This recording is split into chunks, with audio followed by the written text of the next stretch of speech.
আসসালামু আলাইকুম। এটা হচ্ছে আমার নতুন কবুতরের খামার।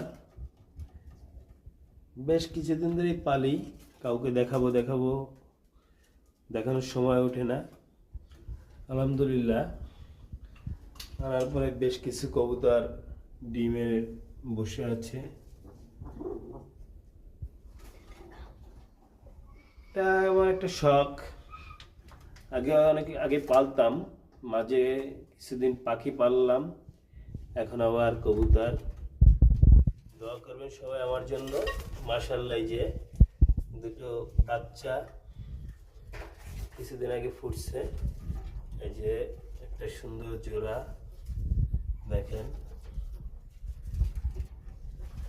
আরো আছে। ধন্যবাদ, আরেকদিন দেখাবো পরিপূর্ণ একটা ভিডিও নিয়ে ইনশাআল্লাহ। দোয়া করবেন সবাই।